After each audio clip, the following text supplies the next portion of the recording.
اسلامی بھائیوں، ہمارے بیان کا ایک طریقہ ہوتا ہے کہ ہم بیان کے شروع میں درود پاک کی فضیلت پر ایک حدیث پاک سنتے ہیں۔ آج جو حدیث پاک ہم سنیں گے اٹس ویری بیوٹیفل۔ نبی پاک علیہ الصلوۃ والسلام نے ایک بڑا شاندار وظیفہ اور پروسیجر عطا فرمایا۔ ایک صحابی رسول نبی پاک علیہ الصلوۃ والسلام کی بارگاہ میں حاضر ہوئے۔ اس حدیث کے راوی ہیں حضرت سہل بن سعد رضی اللہ تعالیٰ عنہ۔ کہتے ہیں جاء رجل الی النبی صلی اللہ علیہ وسلم فشک الیہ الفقر وضیق العیش والمعاش۔ ایک شخص نبی پاک کی بارگاہ میں آیا اور اس نے آ کر عرض کی کہ حضور ہاتھ تنگ ہے، کھانے پینے کی تنگی ہے، روزی میں کمزوری ہے، فیملی کے لیے پورا نہیں ہوتا ہے۔ ہو سکتا ہے یہاں بھی میرے کوئی ایسے بھائی بیٹھے ہوں، روزی میں برکت کے لیے لوگ یہ وظیفہ مانگتے رہتے ہیں۔ اس شخص نے بھی نبی پاک سے عرض کیا کہ حضور میرا ہاتھ تنگ ہے، تنگ دستی ہے، فیملی کو پورا نہیں ہوتا ہے۔ اب نبی پاک علیہ الصلوۃ والسلام نے کیا فرمایا؟ آقا علیہ الصلوۃ والسلام نے فرمایا فقال له رسول اللہ صلی اللہ علیہ وسلم اذا دخلت منزلک فسلم ان کان فیہ احد او لم یکن فیہ احد۔ جب بھی اپنے گھر جاؤ تو سلام کرو، چاہے کوئی گھر میں ہو یا نہ ہو۔ یہ فارمولہ آج یاد کر کے جانا ہے۔ جب گھر میں جائیں کیا کرنا ہے؟ سلام کرنا ہے، السلام علیکم ورحمۃ اللہ وبرکاتہ، گھر میں کوئی ہو یا نہ ہو۔ آگے کیا فرمایا؟ ثم سلم علیہ، نبی پاک نے فرمایا پھر مجھ پر سلام بھیجو، یعنی درود پڑھنا ہے۔ تیسرے نمبر پہ فرمایا وَاقرأ قُلْ هُوَ اللَّهُ أَحَدٌ مَرَّةً وَاحِدَةً، پھر سورہ اخلاص قُلْ هُوَ اللَّهُ أَحَدٌ اللَّهُ الصَّمَدُ لم یلد ولم یولد ولم یکن لہ کفوا احد، یہ سورہ اخلاص ایک بار پڑھنی ہے۔ اس شخص کو یہ نبی پاک نے وظیفہ بتا دیا۔ اب اس نے کیا کیا؟ حدیث کے الفاظ ہیں ففعل الرجل فأدر اللہ علیہ الرزق حتی افاض علی جیرانہ وقراباتہ۔ اس شخص نے یہ عمل کرنا شروع کر دیا، اللہ نے اس کے رزق میں اتنی برکت ڈال دی کہ پڑوسیوں کی مدد بھی کرنے لگا، رشتہ داروں کو بھی دینے لگ گیا۔ پہلے اپنی فیملی کو پورا نہیں ہوتا تھا، اب جناب دوسروں کی فیملیوں کو بھی وہ مدد کرنے لگ گیا۔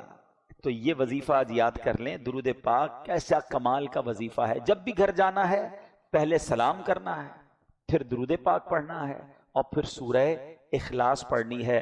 اللہ کریم ہم سب کی روزی میں برکت عطا فرمائے، رزق حرام سے ہم سب کو محفوظ فرمائے۔ ایک زندگی کا ٹارگٹ رکھیں میٹھے اسلامی بھائی، روزی یقیناً ہم سب چاہتے ہیں برکت والی ہو، مگر حرام نہ ہو۔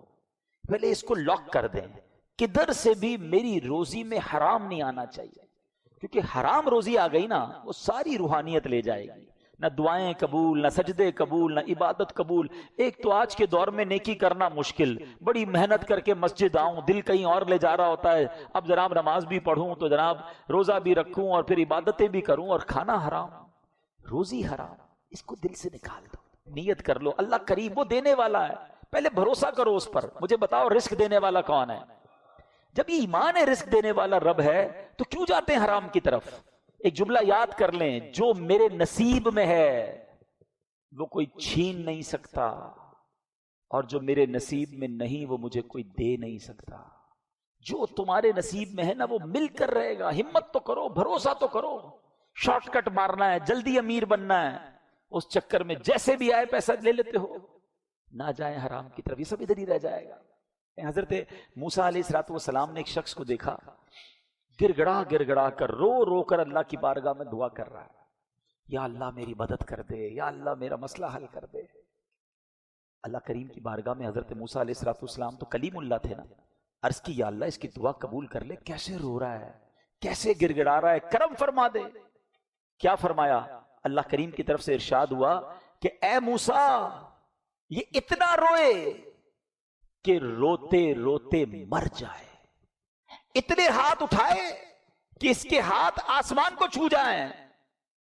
اے موسیٰ میں نے پھر بھی اس کی دعا قبول نہیں کرنی۔ کہ یا اللہ وجہ کیا ہے؟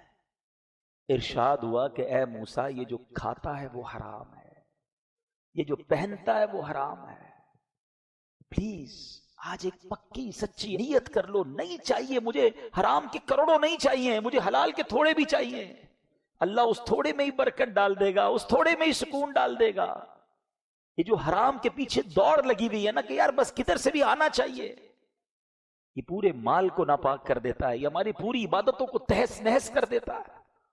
آپ ہمت کر لیں، کئی لوگوں کو ہم نے دیکھا جو کہتے تھے یار سود کا کاروبار چھوڑیں گے تو سارا کاروبار ہی بیٹھ جائے گا، مگر ہمت کی، اللہ نے پہلے سے اچھا کر دیا۔ بہت پرانی بات ہے، ہمارے دعوت اسلامی کے ایک مبلغ اٹلی گئے بیان کرنے کے لیے، مدنی کام کے لیے گئے تھے، تو وہاں ایک اجتماع تھا، تو اجتماع میں انہوں نے رزق حلال پر ہی بیان کیا۔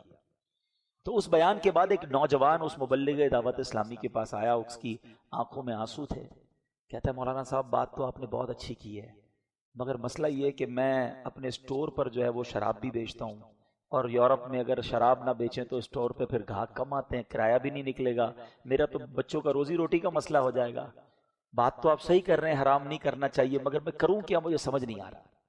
اس مبلغ دعوت اسلامی نے ایک بات کی، میں اب اسی بات کو آپ کے سامنے رکھ رہا ہوں، ہو سکتا ہے یہاں بھی کچھ میرے بھائی ایسے ہوں جو ایسا کئی بار سوچ چکے ہوں کہ یار یہ بات ٹھیک ہے، مجھے حرام نہیں کمانا، ہمت نہیں کر پا رہے، سود سے نہیں نکل پا رہے، رشوت سے نہیں نکل پا رہے، حرام روزی سے نہیں نکل پا رہے، ڈر لگتا ہے یار یہ سب کولیپس ہو جائے گا، سب تباہ ہو جائے گا، یہ چلتی گاڑی رک جائے گی، یہ سٹیٹس، یہ بنگلے، یہ گاڑیاں سب ختم ہو جائے گا۔ اسی مبلغ دعوت اسلامی نے اس نوجوان سے کیا کہا جو بیچارہ شراب بیچتا تھا، اس نے کہا یہ بتاؤ روزی دینے والا کون ہے؟ وہ نوجوان روتے ہوئے کہتا ہے اللہ۔ آپ بھی بتاؤ نا روزی دینے والا کون ہے؟ اس مبلغ نے کہا کہ تم اللہ کی نافرمانی کر رہے ہو، وہ تمہیں روزی دے رہا ہے، تمہیں روزی مل رہی ہے، تم اس کی فرما برداری شروع کرو گے وہ تمہاری روزی روک لے گا، یہ کیسے پاسبل ہے؟ اللہ اکبر۔ جب اس نوجوان نے یہ سنا نا، وہ زاروں کتار رونے لگا، کہتا ہے بس کچھ بھی ہو جائے اب میں نے شراب نہیں بیچنی۔ ایک 1.5 سال بعد وہ مبلغ دعوت اسلامی پھر گئے یورپ کے دورے پر، اٹلی میں، وہی نوجوان ملا، وہ مبلغ تو بھول بھی گئے تھے ان کو، اجتماع میں گئے، بیان ہوا، وہ ملا، کہتا ہے حضرت آپ کو یاد ہے آپ 1.5-2 سال پہلے آئے تھے، آپ نے بیان کیا تھا اور آپ نے کہا تھا کہ حرام چھوڑ دو، کب میں نے شراب بیچنا چھوڑ دی، اللہ پاک نے میری روزی میں اور برکت ڈال دی ہے، مجھے سمجھ نہیں آ رہا یہ کیا ہو رہا ہے، اللہ کریم ایسے نواز رہا ہے، میں پہلے سے زیادہ کما رہا ہوں، 100% حلال کما رہا ہوں۔ بس یہی تو کرج چاہیے، یہی تو اسٹیپ بڑھانا ہے، یہی تو نیت کرنی ہے، تم ایک قدم بڑھاؤ اس کی رحمت 10 بار تمہاری طرف چل کر آئے گی، تم چل کر جاؤ گے وہ رحمت دوڑ کر آئے گی۔ بس وہ ہمت نہیں کر پا رہے ہم کہ میں نے حرام نہیں کمانا ہے، اپنے بچوں کے لیے حرام چھوڑ کے نہیں جانا ہے۔ اللہ کریم یقین کرو تمہاری تھوڑی روزی میں بھی ایسی برکت ڈال دے گا۔ دیکھیں اصل میں ہیپینس جو ہے نا، خوشی ہم نے کوانٹٹی میں ڈھونڈی ہوئی ہے، دس از دا بگ مسٹیک۔ خوشی کوانٹٹی میں نہیں ہے، ہم سمجھتے جس کے پاس زیادہ گاڑیاں ہیں، بڑا بنگلہ ہے، بہت پیسے ہیں، وہ زیادہ خوش والا ہے، برکت والا ہے۔ ہم نے برکت کو کوانٹٹی سے ٹیگ کر دیا ہے، دس از بگ مسٹیک۔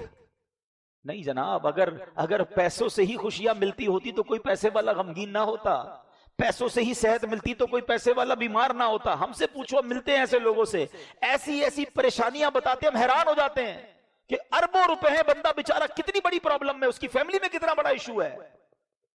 تو برکت کوانٹٹی میں نہیں ہے، برکت جو ہے وہ کوالٹی میں ہے، معیار میں ہے۔ تھوڑے پیسے ہوں، کوئی بیماری نہ ہو، سکون کی نیند آتی ہو، کوئی دوائی نہ کھانی پڑتی ہو، ہیں بچے سارے نمازی فرما بردار ہوں، بیوی فرما بردار ہو، لڑائی جھگڑے گھر میں نہ ہو، بتاؤ وہ خوشی میں ہے یا جس کے پاس اتنے پیسے کے گن نہیں سکتا مگر گھر میں جائے تو ہر وقت لڑائی جھگڑے کھڑے ہیں، بیماریاں ہیں کہ ختم ہونے کا نام نہیں لے رہی، بچی کی شادی کی تو بچی کو طلاق ہو گئی، بچی گھر آ گئی، بتاؤ کون خوش ہے؟ ہمیشہ یاد رکھیں اللہ سے عافیت مانگو، کچھ نہیں ہوگا، میں آپ کو کہتا ہوں کچھ نہیں ہوگا، ارے اللہ کی رحمت ساتھ آئے گی، تم ہمت کر لو اور بس فیصلہ کر لو کہ کچھ بھی ہو جائے میں نے 1 روپیہ بھی حرام کا نہیں کمانا ہے، پھر دیکھو وہ کیسے غیب کے خزانوں سے عطا فرماتا ہے۔ اللہ مجھے بھی یہ توفیق عطا فرمائے، آپ کو بھی نصیب فرمائے، ہماری نسلوں کو بھی حرام روزی سے محفوظ فرمائے۔ اب آتے ہیں، آج میں نے جو موضوع سلیکٹ کیا ہے، جس موضوع پر میں نے چند باتیں کرنی ہیں، ایک بڑی کمال کی حدیث پاک ہے، اور نبی پاک علیہ الصلوۃ والسلام ایگزامپلز کے ذریعے جس طرح سمجھاتے ہیں بات کو، سبحان اللہ، احادیث میں ایسی ایسی مثالیں دی گئی ہیں، اور یہ بات سمجھنی ہوگی کہ اگر کوئی مبلغ یا کوئی واعظ یا کوئی عالم کوئی واقعہ سنا کر، کوئی ایگزامپل بتا کر کوئی بات سمجھاتا ہے تو یہ تو احادیث کا انداز ہے، ایکچولی ہم ہیومن بینگ ہیں اور ہماری سائیکی ہے کہ ہم ان چیزوں سے جلدی سمجھ جاتے ہیں. پیارے آقا علیہ الصلوۃ والسلام نے دیکھیں کتنی پیاری اگزامپل بیان کی. نبی پاک علیہ الصلوۃ والسلام نے صحابہ کرام سے فرمایا کیا تم جانتے ہو کہ تمہاری اور تمہارے اہل و عیال یعنی مال اور اعمال کی مثال کیا ہے؟ 3 چیزیں یاد رکھیے گا، فیملی، مال اور اعمال. یہ 3 بڑی امپورٹنٹ چیزیں ہماری لائف میں. ٹھیک ہے، نبی پاک نے فرمایا کہ ان 3 چیزوں کے بارے میں جانتے ہو، اس کی مثال پتہ ہے تمہیں؟ تو لوگوں نے کہا حضور اللہ جانے، اللہ کا رسول جانے، واللہ عالم ورسولہ عالم. نبی پاک نے فرمایا کہ تمہارے فیملی، اہل و عیال، مال اور اعمال کی مثال ایسی ہے کہ ایک شخص ہو جس کے 3 بھائی ہوں. اب ذرا امیجن کیجئے گا، ایک بندہ ہو جس کے 3 بھائی ہوں، اور جب اس کی موت کا وقت قریب آئے تو وہ اپنے تینوں بھائیوں کو بلائے اور کہے کہ تم میری حالت دیکھ رہے ہو، آخری وقت ہے، اب بتاؤ میرے لیے تم کیا کر سکتے ہو؟ تو ایک بھائی کہے کہ میں تو تمہارے لیے اتنا کر سکتا ہوں کہ فی الحال تو تمہاری تیمارداری کروں، تمہارے ساتھ رہ کر تمہاری حاجتیں پوری کروں، تمہارا انتقال ہو جائے تو تمہیں غسل دے کر کفن پہناؤں اور لوگوں کے ساتھ مل کر تمہارا جنازہ اٹھاؤں اور پھر تمہیں قبرستان میں ڈال کر آ جاؤں. کوئی تمہارے بارے میں کچھ پوچھے تو میں اس کو تمہارے بارے میں کچھ اچھے الفاظ کہہ دوں. تو نبی پاک نے فرمایا کہ یہ بھائی کو سمجھتے ہو کون ہے؟ یہ فرمایا یہ بھائی دراصل فیملی ہے، اہل و عیال ہے. فیملی کا اتنا ہی کام ہے کہ ہمارے مرنے تک ہمارا خیال رکھیں گے، ہمیں کاندھوں پہ اٹھائیں گے، قبر میں چھوڑ آئیں گے اور ہمارے بارے میں کوئی پوچھے گا تو کچھ اچھے الفاظ فرما دیں گے. نبی پاک نے دوسرے بھائی کی مثال دی، فرمایا کہ ایک بھائی ایسا ہے کہ اچھا پیارے آقا نے صحابہ سے پوچھا بتاؤ اس بھائی میں یعنی فیملی والے معاملے میں تم کوئی بھلائی پاتے ہو؟ کہ اس میں تم کوئی بھلائی نہیں پاتے، ہمارا مرنے کے بعد کوئی ساتھ نہیں دے گا. کہ نہیں. تو کہا اچھا. اب دوسرے بھائی سے وہ بندہ کہتا ہے کہ آخری وقت ہے، this is my last time، تم میرے لیے کیا کر سکتے ہو؟ تو وہ بھائی کہتا ہے کہ میں تو اس وقت تک تمہارا ساتھ دوں گا جب تک تم زندہ رہو گے، جدھر تمہاری آنکھ بند ہوئی تمہارے میرے راستے جدا جدا. بھائی اپنے بھائی سے کہہ رہا ہے تمہارے مرنے تک ساتھ ہوں، تمہاری آنکھیں بند ہوئی میرا راستہ الگ تیرا راستہ الگ، اور میں تم تو چلے جاؤ گے قبر پہ چلے جاؤ گے، میں دنیا میں رہ جاؤں گا. پیارے آقا فرماتے بتاؤ یہ بھائی کیسا ہے؟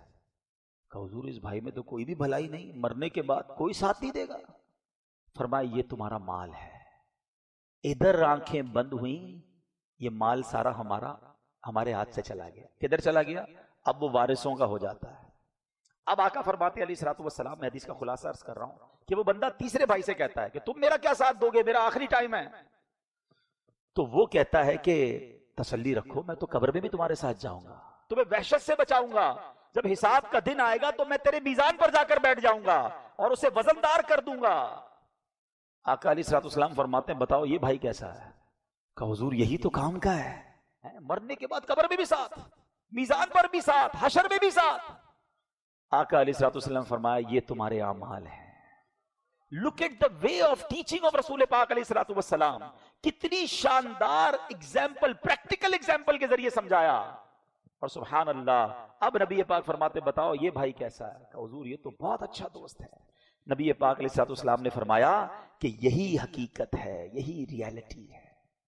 آج مجھے اور آپ کو سوچنا ہے یہ تینوں چیزوں میں سے سب سے زیادہ امپورٹنس ہم اپنے مال کو اور فیملی کو دے رہے ہیں، حالانکہ یہ دونوں پیچھے رہ جائیں گے. جو ساتھ کام آئے گا وہ ہمارے اعمال ہیں، اس پر ٹائم ہی نہیں دے رہے، اس کو کریکٹ کرنے کی فکر نہیں کر رہے، اس کو انہینس کرنے کی فکر نہیں کر رہے. جیسے میں نے ابھی بیان کے شروع میں کہا کہ مال کے پیچھے بھی ایسے پڑ گئے کہ زیادہ ہو جائے چاہے کیسے بھی ہو جائے. یہ نہ کرو. کتنا، میں تھوڑے دنوں پہلے بیٹھا تھا ایک جگہ پر تو ہم سارے دوست مل کر کھانا کھا رہے تھے، تو کسی نے کہا یار فلاں بھائی جو ہے اس نے بڑی ترقی کی اور وہ اربوں پتی ہو گیا. میں ایسی مزاح میں نے کہا کہ یار اسی دسترخوان پر وہ بھی روٹی کھا رہا ہے، ہم بھی روٹی کھا رہے ہیں، ایک بندہ ایسا بھی ہے جس کے پاس تو کچھ بھی نہیں ہے، بیچارہ وہ غریب ہے، مقروض ہے، اس کے ارب روپے پہ بھی وہ وہی والی روٹی کھا رہا ہے کہ جو مقروض بھی وہی والا کھانا کھا رہا ہے. ہم ایک ہی دسترخوان پہ بیٹھے، باقی پیسے چوپڑے میں ہی لکھے نا. کپڑے سونے کے کوئی نہیں پہنتا، سونے کے بسکٹ کوئی نہیں کھاتا، سونے کے بستر پر کوئی سوتا نہیں، باقی ایک لمٹ کے بعد پیسے صرف رجسٹر میں ہی لکھنے ہیں اور وہ حرام والے لکھنے ہیں. بڑھاتے چلے جاؤ، خوش ہوتے چلے جاؤ، اتنے پلاٹ ہو گئے، اتنی فیکٹریاں ہو گئی، سب ادھر رہ جائے گا. یار اور یہ سوچو نبی پاک علیہ السلام نے کیا شاندار مثال کے ذریعے سمجھایا کہ جو قبر میں ساتھ آئے گا اس کی فکر کیوں نہیں کرتے. ہمارے مرنے کے بعد فیملی پتہ کیا کہتی ہے؟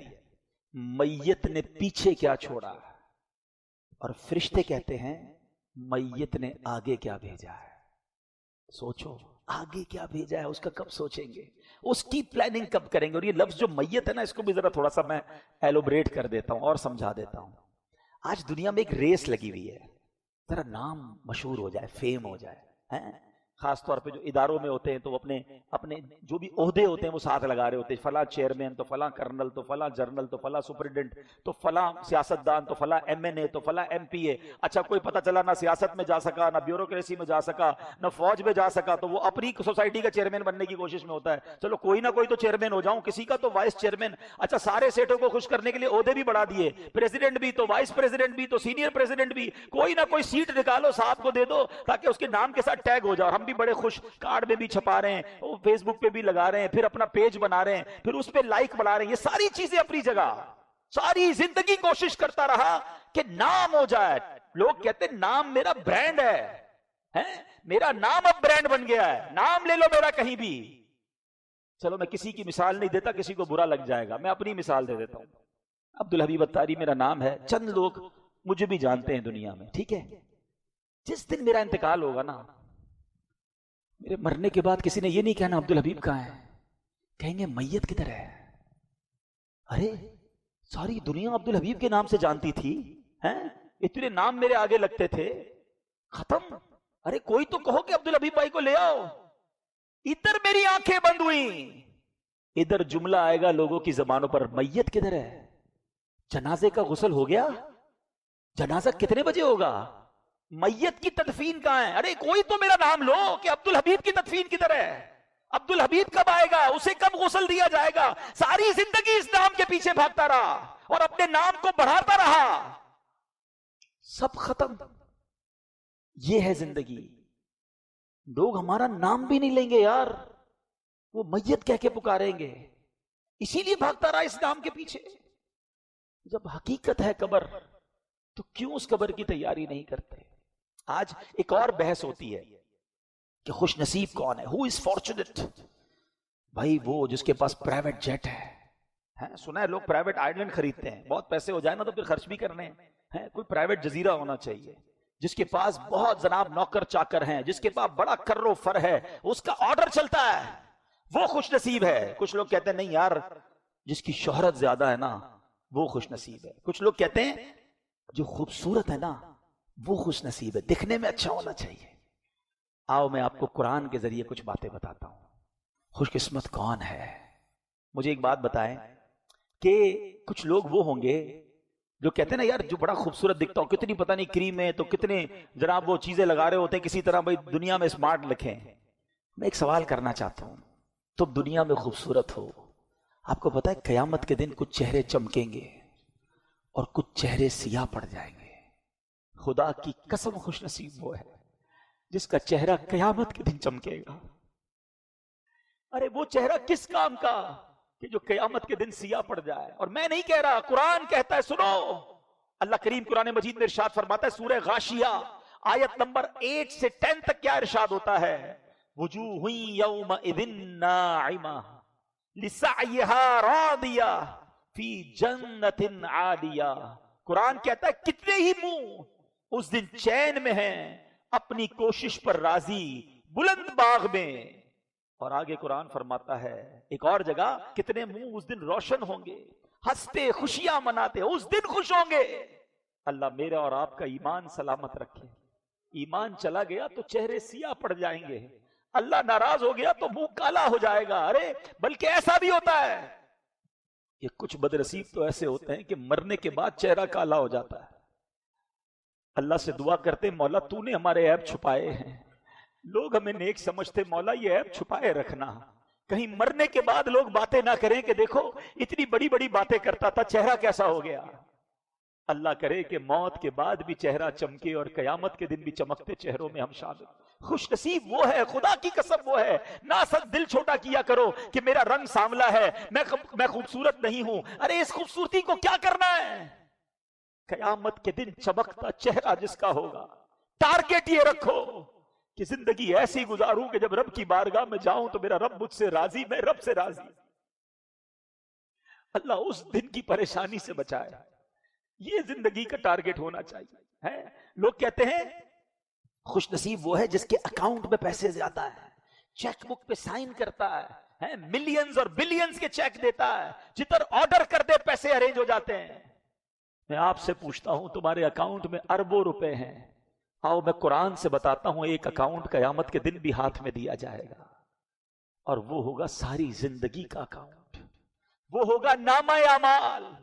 سنو اللہ قرآن میں کیا فرماتا ہے, سورہ انشقاق ہے, پڑھو قرآن, سب بتایا ہے قرآن نے.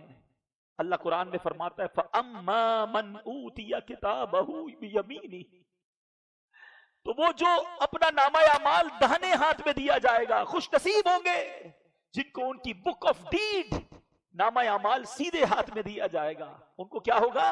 قرآن کہتا ہے فَسَوْفَ يُحَاسَبُ حِسَابًا يَسِيرًا, اس سے ان قریب آسان ایزی حساب لیا جائے گا. جس کو اپنا نامہ اعمال دائیں ہاتھ میں دیا گیا اس کا نامہ اعمال آسان طریقے سے کر لیا جائے گا.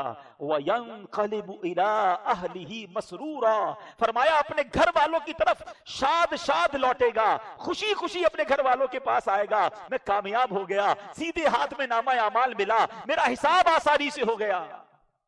اگر دوسری طرف فرمایا وَأَمَّا مَنْ أُوتِيَ كِتَابَهُ وَرَاءَ ظَهْرِهِ, فرمایا اور وہ جس کا نامہ اعمال اس کی پیٹھ کے پیچھے دیا جائے گا.